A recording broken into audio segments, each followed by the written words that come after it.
राधे राधे, जय माता की भक्तों। आप सभी का स्वागत करती हूँ स्पिरिचुअल ज्ञान साधना में और आप सभी से अनुरोध करती हूँ कि स्पिरिचुअल ज्ञान साधना को सब्सक्राइब कर लीजिए और बेल आइकन को प्रेस कर दीजिए ताकि आपको नई नई वीडियोस का। ओम श्रीं ह्रीं श्रीं कमले कमलालये प्रसीद प्रसीद श्रीं ह्रीं श्रीं महालक्ष्मी नमः। जय महालक्ष्मी माता।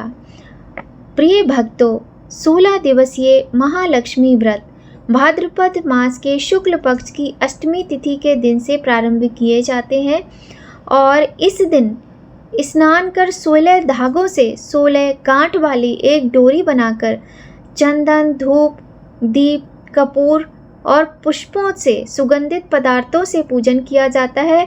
फिर श्री महालक्ष्मी नमः इस मंत्र से 16 बार अभिमंत्रित करके महालक्ष्मी माता से प्रार्थना की जाती है कि हे महालक्ष्मी माँ, आप धन धान्य, भूमि, धर्म, कीर्ति, पुत्र पौत्र आदि सब कुछ मुझे दीजिए। इस प्रकार महालक्ष्मी का ध्यान करते हुए उन धागों से बनी डोरी को अपने दाहिने हाथ में बांध लेते हैं। फिर उसी हाथ में 16 दूब के पौधे और चावल लेकर सिरे को हाथ में डुबा डुबा कर अपने शरीर पर मार्जन करें और एकाग्रचित हो भाद्रपद कृष्ण पक्ष की अष्टमी से लेकर आश्विन शुक्ल पक्ष की अष्टमी तक भक्ति भाव से माता महालक्ष्मी की पूजा की जाती है और उनके 16 दिवसीय व्रत किए जाते हैं। व्रत नहीं भी करते हैं तो भी माता की पूजा करनी चाहिए और माता महालक्ष्मी के व्रत की कथा अवश्य सुननी चाहिए। आश्विन कृष्ण अष्टमी अर्थात 16वें दिन प्रेम पूर्वक अपना चित्त महालक्ष्मी माता में लगाकर संध्या के समय स्नान करके उत्तम वस्त्र धारण करें, श्रृंगार करें।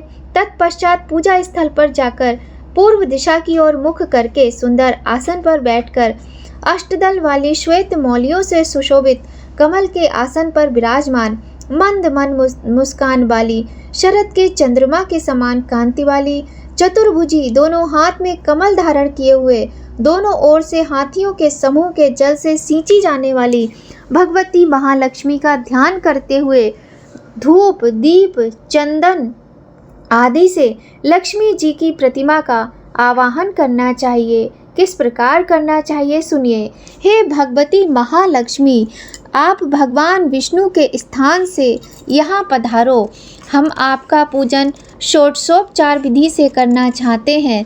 इस प्रकार व्रत करने से 16 दिन पूरे हो जाने पर 16 ब्राह्मणों को भोजन कराकर या फिर अपनी सामर्थ्य के अनुसार एक ब्राह्मण को दान देकर व्रत की समाप्ति करनी चाहिए।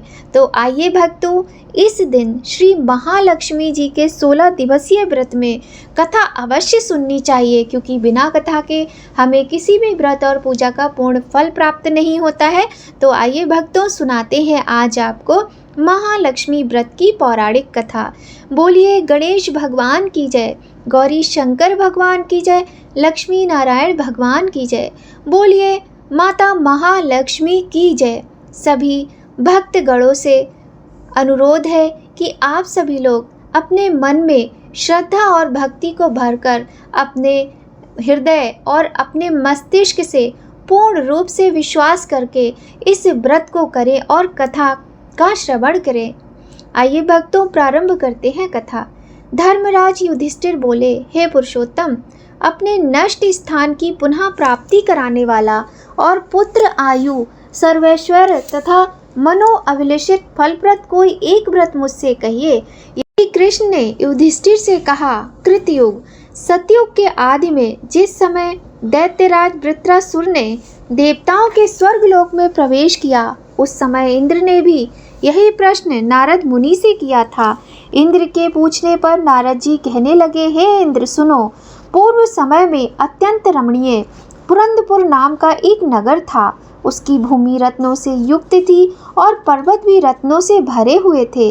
वह नगर धर्म, अर्थ, काम, मोक्ष इन चारों पुरुषार्थों का उत्पत्ति स्थान होने के कारण संसार का भूषण स्वरूप था। उस नगर में मंगल नामक राजा राज्य करता था। उसके महादुर्भगा चिल्ल देवी और यशस्विनी चोल देवी ये 2 रानियां थीं। एक समय राजा मंगल चोल देवी के साथ महल के शिखर पर बैठा था। वहां से उसकी दृष्टि समुद्र के जल से घिरे हुए एक स्थान पर पड़ी। उस जगह को देखकर अति प्रसन्नचित हो राजा ने चोल देवी से कहा, हे चंचलाक्षी, मैं तुम्हारे लिए नंदन वन को भी लजाने वाला एक बगीचा बनवा दूंगा। राजा के वाक्य को सुनकर रानी ने कहा, हे कांत, ऐसा ही कीजिए। तदनुसार राजा ने उस स्थान पर बगीचा बनवा दिया। वह बाग थोड़े ही समय में अनेक वृक्ष, लता, फूलों और पक्षीगणों से संपन्न हो गया। एक समय उस उद्यान में विकराल शरीर से युक्त मेघ तुल्य काला एक शूकर आ गया। वह अपनी दाढ़ों से सूर्य चंद्र को भी खींच सकता था। गर्जन में वह प्रलय काल के मेघ सदृश था। उसने आकर अनेक वृक्षों को तोड़ मरोड़ डाला और उस उद्यान को चौपट कर दिया। हे युधिष्ठिर, उस शूकर ने किसी वृक्ष को जड़ से उखाड़ा, किसी को दांतों से तोड़ा, किसी को दांतों की रगड़ से ही तोड़ दिया। काल के समान उस शूकर ने कई रखवालों को मार डाला। तब बगीचा के रक्षक भयभीत होकर राजा के पास आए और सब हाल कह सुनाया। यह बात सुनकर राजा के नेत्र क्रोध से लाल हो गए। राजा ने निजी सेना को आज्ञा दी कि शीघ्र जाकर उस शूकर को मार डालो। तदनंतर राजा भी एक मतवाले हाथी पर सवार होकर उद्यान की ओर चले। वह सेना अश्व समूह रूपी वस्त्र से ढकी हुई पृथ्वी को हिलाती तथा रथों की शीघ्र गति से उत्पन्न पवन से संपूर्ण सैनिकों को कपाती तथा पैदल सेना शब्द से दिशाओं को पूरित करती हुई बगीचे के नजदीक पहुंची और उसे चारों ओर से घेर लिया। अपने उच्च घोष से दशों दिशाओं को प्रतिध्वनित करता हुआ राजा बोला कि जिसके रास्ते से ये शूकराधम निकल जाएगा तो मैं उस सिपाही का सिर शत्रु की भांति काट डालूंगा। राजा के वचन सुनकर शूकर जिस मार्ग में राजा खड़े थे उसी मार्ग से निकल गया और राजा कोड़े से अपने घोड़े को मारते ही रह गए। राजा लज्जा से चंद्रवत कलंकित होकर शूकर के पीछे पीछे सिंह व्याघ्रों से युक्त घोर वन में जा निकला। उस वन में तमाल, ताल, हिंताल, शाल, अर्जुन आदि के वृक्ष थे। वहाँ विविध लताएं थीं। झिल्लियों की झंकार से दशों दिशाएं मुखरित हो रही थीं। राजा उस घोर वन में एकाग्र मन से उस शूकर को ढूंढ रहा था। एकाएक शूकर से उसका सामना हुआ। तब राजा ने बाण से जैसे ही शूकर को घायल किया वैसे ही बाण के लगते शूकर अपने अधम शरीर को छोड़कर दिव्य गंधर्व रूप धारण कर विमान पर जा बैठा। गंधर्व बोला, हे महीपाल, आपका कल्याण हो। आपने मुझे शूकर योनि से छुड़ाया, अतः बड़ी कृपा की। अब मेरा वृतांत सुनिए। एक समय ब्रह्मा जी देवताओं से घिरे हुए बैठे थे और मैं उनको तरह तरह के स्थान व गुणों से युक्त गीत सुना रहा था। गाते गाते मैं ताल स्वर में भ्रष्ट हो गया। इसी कारण ब्रह्मा जी ने मुझे चित्ररथ गंधर्व को श्राप दे दिया। ब्रह्मा जी ने कहा, तू पृथ्वी पर जाकर शूकर होगा। जिस समय राजाओं का राजा मंगल तुझे अपने हाथों से मारेगा उस समय तू शूकर योनि से छूटकर फिर इस अवस्था को प्राप्त हो जाएगा। अतएव हे महापते, मैं इस योनि में आया था। आज आपके हाथ से मरकर मैं शूकर योनि से छूट गया। अब मैं प्रसन्न होकर देवताओं को भी दुर्लभ एक वर आपको देता हूँ, उसे आप स्वीकार कीजिए। धर्म, अर्थ, काम तथा मोक्ष को देने वाला ये महालक्ष्मी व्रत है। इसे करके आप सार्वभौम राजा हो जाएंगे। अब आप प्रसन्न होकर अपनी राजधानी को जाइए। नारद जी कहते हैं, चित्ररथ गंधर्व राजा मंगल से ये कहकर शरत काल के मेघ के समान तत्क्षण अंतर ध्यान हो गया। राजा मंगल ज्यों ही चलने को हुआ त्यों ही बगल में मृगशाला लिए एक ब्राह्मण बालक को देखा।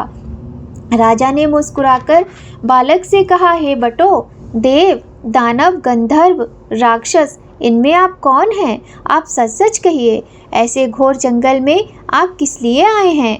राजा के प्रिय वचन सुनकर बटु ने राजा को आशीर्वाद देते हुए कहा, हे राजन, मेरा जन्म आप ही के देश में हुआ है। मैं आप ही के साथ साथ यहाँ आया हूँ। मेरे योग यदि कोई कार्य हो तो बताइए।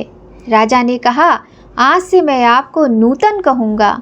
हे बटो, अगर यहाँ कोई तालाब हो तो उसमें से मेरे लिए थोड़ा जल ले आइए।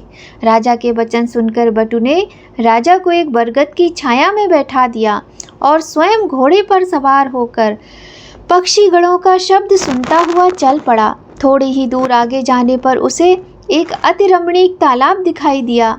वह तालाब वायु के सैकड़ों यत्नों को निष्फल करने वाला, विष रहित, अगस्त मुनि की पिपासा को शांत करने वाला, समुद्र से भी अधिक गंभीर, शीतल मंद सुगंध वायु युक्त स्वच्छ जल से परिपूर्ण था। उसके निकट वह बटु घोड़े को लेकर ज्यों ही गया त्यों ही कीचड़ में धंस गया। वह घोड़े से उतरकर चारों ओर देखता हुआ तालाब के निकट पहुंचा तो वहां उसने कई स्त्रियों का झुंड देखा। अनेक दिव्यांबरों को धारण किए दिव्य अलंकारों से युक्त स्त्रियां एक कथा कह रही थी। तदनंतर वह उन स्त्रियों के पास जाकर अपना वृतांत बताता हुआ कहने लगा। बटु ने कहा, हे स्त्रियों, बड़े भक्तिभाव से ये आप क्या कर रही हैं? इसकी क्या विधि है और इसके करने से क्या फल होता है? मुझे बताइए कृपया। बटु के वचन सुन और दया भाव से प्रेरित होकर वे स्त्रियां कहने लगी, हे विप्र, तुम एकाग्रचित्त होकर श्रद्धा भक्ति के साथ सुनो। जो माया, प्रकृति और शक्ति आदि नाम से त्रैलोक में प्रसिद्ध है, उन्हीं महालक्ष्मी का ये व्रत है। हे बटु, इसकी विधि इस प्रकार है। इसका आरंभ भाद्रपद के शुक्ल पक्ष की अष्टमी तिथि से किया जाता है। उस दिन प्रातःकाल उठकर 16 बार हाथ पांव और मुख धोकर 16 तंतुओं से निर्मित तथा 16 ग्रंथि से युक्त एक डोरी बनाकर उसे चमेली के पुष्प, कपूर, चंदन, अगर आदि सुगंधित पदार्थों से पूजकर महालक्ष्मी नमः इस महामंत्र से उसके 16 ग्रंथियों को अभिमंत्रित करें और कहें, हे महालक्ष्मी, धन, धान्य, पृथ्वी, धर्म, कीर्ति, आयु, श्री, घोड़ा, हाथी और पुत्रादि ये सब मुझे प्रदान करिए। इस प्रकार प्रार्थना करके उस डोरे को दाहिने हाथ में बांधे और अक्षतों के साथ 16 दूब के पौधों को हाथ में लेकर एकाग्रचित होकर कथा सुने। जल में दूब को भिगो भिगो कर अपने सिर, हाथ तथा पैरों पर मार्जन करें। भाद्रपद शुक्ल अष्टमी से आश्विन कृष्ण अष्टमी तक 16 दिन नित्य हाथ में अक्षत लेकर कथा सुने। 16वें दिन आश्विन कृष्ण अष्टमी को सायंकाल के समय जितेंद्रिय हो स्नान कर सफ़ेद कपड़े पहनकर पूजा घर में जाएं। वहाँ पर पूर्वाभिमुख होकर पवित्र आसन पर बैठकर अष्टदल श्वेत कमल बनाएं। कमल दल के किनारे इंद्रादिक शक्तियों को लिखें। कर्णिका में श्वेतांगी, श्वेत वर्ण वाली, श्वेत पत्र, मोतियों से अलंकृत, कमलासना, हाथ से युक्त कमलवत मुख वाली, शरद चंद्र के तुल्य कांतिमती, चतुर्भुजा, 2 हाथों में कमल लिए, अभयदायिनी, दोनों ओर से हाथियों के शुंडों से जल से सिंचित होती हुई अटल छत्र युक्त महालक्ष्मी का ध्यान करता हुआ कपूर, अगर और चंदन से महालक्ष्मी की पूजा करें। उनका आवाहन करके कहें, हे महालक्ष्मी, विष्णु के स्थान से आप यहाँ आओ। हे देवी, आप ही के निमित्त मैंने ये षोडशोपचार पूजन की सामग्री जुटाई है। हे विप्र, व्रती 16 दिन पूरा होने पर किस विधि से उद्यापन करे वह भी सुनो। सुवर्ण के श्रृंग से युक्त गौ तथा सुवर्ण आदि किसी विद्वान और वेद पाठी ब्राह्मण को दान करके दे। तदनंतर यथाशक्ति दान देने से यह व्रत पूर्ण होता है। साथ साथ ब्राह्मणों को वस्त्रादि भी दान देना चाहिए।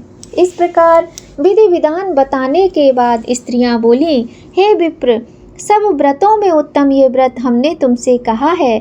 इसके करने से मनोवांछित फल अनायास प्राप्त हो जाता है।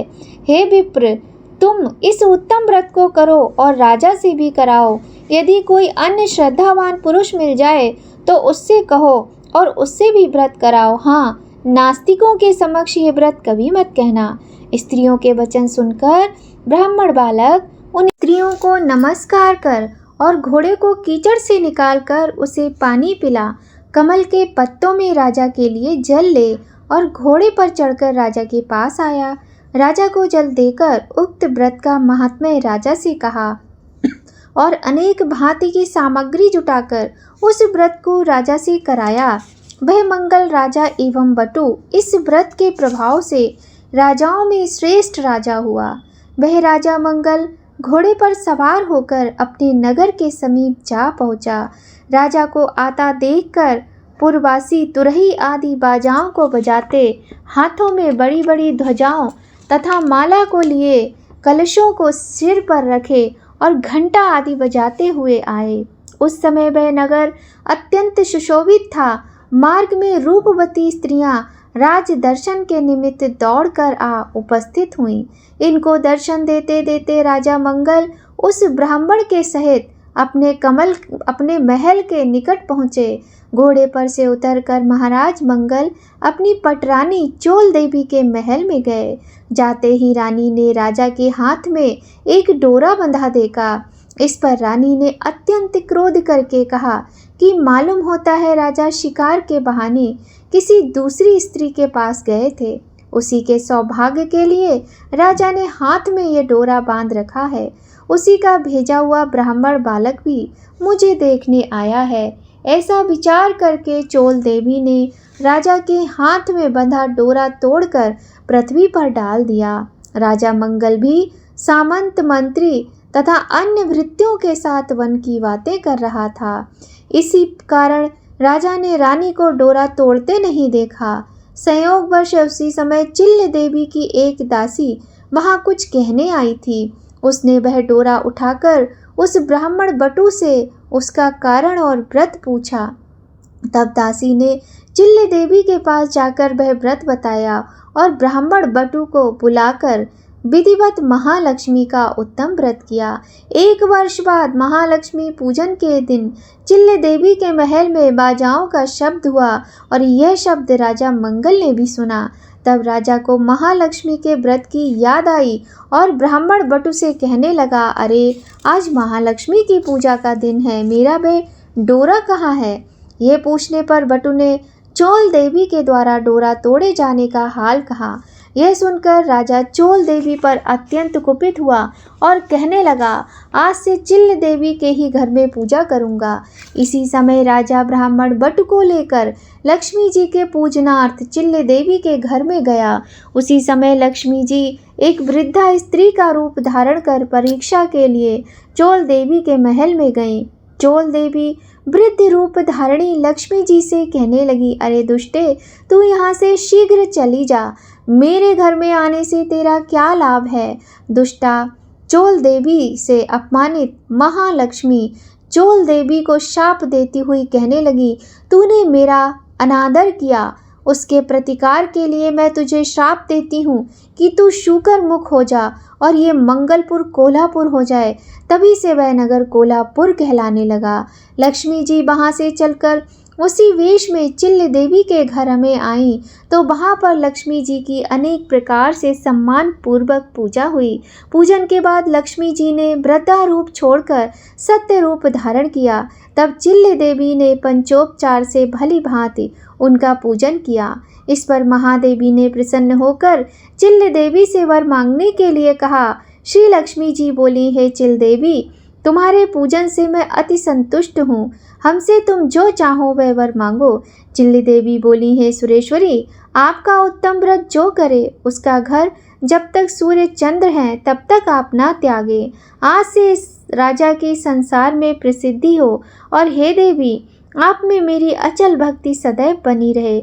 जो ये कथा सद्भाव के साथ पढ़े या सुने उनको आप सदा मनोअभिलिषित फल दें। तब लक्ष्मी जी तथास्तु कहकर वहाँ से अंतर ध्यान हो गईं।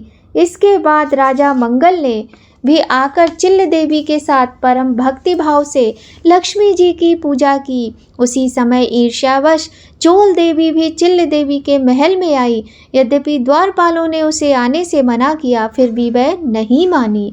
वहाँ की गतिविधि देखकर चोल देवी के मन में न जाने क्या आया कि वहाँ से सीधे अंगिरा ऋषि के स्थान से सुशोभित घोर जंगल में चली गई। महर्षि ने चोल देवी की विचित्र आकृति को देख ज्ञान दृष्टि से विचार करके उसके द्वारा महालक्ष्मी का व्रत कराया।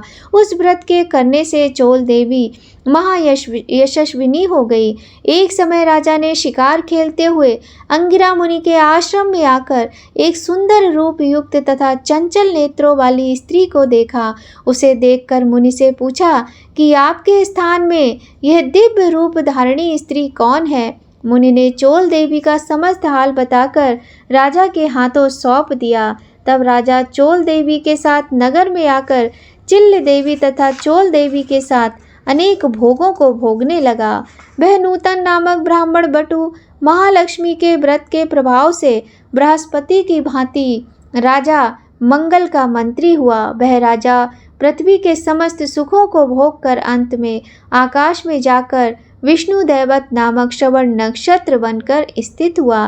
नारद जी बोले, हे इंद्र, सब व्रतों में उत्तम व्रत मैंने तुमसे कहा, जिसकी कथा मात्र के सुनने से मनोवांछित फल प्राप्त हो जाता है। जैसे तीर्थों में प्रयाग, देवताओं में विष्णु और नदियों में गंगा पुनीत मानी जाती हैं, उसी भांति यह व्रत सब व्रतों में उत्तम है, श्रेष्ठ है। हे इंद्र, धर्म, अर्थ, काम तथा मोक्ष को यदि तुम चाहो तो श्रद्धा युक्त होकर इस उत्तम व्रत को करो। इसके करने से महालक्ष्मी धन धान्य, पृथ्वी, धर्म, कीर्ति, आयु, यश, श्री, घोड़े, हाथी और पुत्र पौत्र आदि सब कुछ देती हैं। श्री कृष्ण जी युधिष्ठिर से बोले, हे युधिष्ठिर जी, नारद जी द्वारा कहा गया यह व्रत देवराज इंद्र ने किया था। इसी व्रत के प्रभाव से इंद्र को मनवांछित फल मिला। आप भी इस व्रत को करें तो मनवांछित फल की प्राप्ति एवं पुत्र पौत्रादि की वृद्धि होगी। ये कथा श्री कृष्ण भगवान ने युधिष्ठिर के प्रति कही थी। मैं आप लोगों से फिर भी कहता हूँ, अपनी अपनी मनोकामना की सिद्धि के लिए यह व्रत सबको करना चाहिए। इसके करने से सब कुछ प्राप्त किया जा सकता है। बोलिए महालक्ष्मी माता की जय। इस प्रकार भविष्योत्तर पुराण में कही गई महालक्ष्मी व्रत कथा यहीं संपन्न होती है। बोलिए महालक्ष्मी माता की जय। प्रिय भक्तों, माता की कथा समाप्त होने के बाद आपको सबसे पहले गणेश जी की आरती करनी है और उसके बाद माता लक्ष्मी की आरती करनी है। तो आइए भक्तों, हम करते हैं माता महालक्ष्मी की सुंदर आरती। ओम जय लक्ष्मी माता, मैया जय लक्ष्मी माता, तुमको निश दिन सेवत, मैया जी को सदा मनावत, हरि विष्णु विधाता। ओम जय लक्ष्मी माता, उमा रमा ब्रह्माणी, तुम ही जग माता, मैया तुम ही जग माता। सूर्य चंद्रमा ध्यावत, नारद ऋषि गाता। ओम जय लक्ष्मी माता, दुर्गा रूप निरंजनी, सुख संपत्ति दाता, मैया सुख संपत्ति दाता। जो कोई तुमको ध्याता, रिद्धि सिद्धि धन पाता। ओम जय लक्ष्मी माता, तुम ही पाताल निवासिनी, तुम ही शुभ दाता, मैया तुम ही शुभ दाता। करम प्रभाव प्रकाशिनी, भव निधि की त्राता। ओम जय लक्ष्मी माता, जिस घर तेरा वासा, जाहि में गुण आता, मैया जाहि में गुण आता। कर न सके सो कर ले, असीमित धन पाता। ओम जय लक्ष्मी माता, तुम बिन यज्ञ न होवे, वस्त्र न कोई पाता, मैया वस्त्र न कोई पाता। खान पान का वैभव सब तुमसे आता। ओम जय महालक्ष्मी माता, शुभ गुण मंदिर सुंदर सुंदर शिरो दधी जाता, मैया शिरो दधी जाता। रत्न चतुर्दशी तुम बिन कोई नहीं पाता। ओम जय महालक्ष्मी माता। महालक्ष्मी जी की आरती जो कोई गाता, मैया प्रेम सहित गाता। और आनंद समाता, पाप उतर जाता। ओम जय महालक्ष्मी माता। बोलिए माता महालक्ष्मी की जय। प्रिय भक्तों, आज की वीडियो यहीं संपन्न होती है। भक्तों, आशा करते हैं आप सभी लोगों ने महालक्ष्मी के व्रत रखे होंगे। माता लक्ष्मी की ऐसी कृपा हो, आप सभी के व्रत अत्यंत सुंदर और बहुत ही अच्छे नियम संयम के साथ पूर्ण हो। माता की कृपा आप सभी पर बरसे, इसी कामना के साथ वीडियो आज यहीं पर संपन्न होती है। मिलते हैं आपसे बहुत जल्द नई कहानी, नई जानकारी के साथ नए वीडियो में। माता महालक्ष्मी के इन पावन 16 दिवसीय महालक्ष्मी व्रत की आप सभी भक्तगणों को हार्दिक शुभकामनाएं। जय महालक्ष्मी माँ।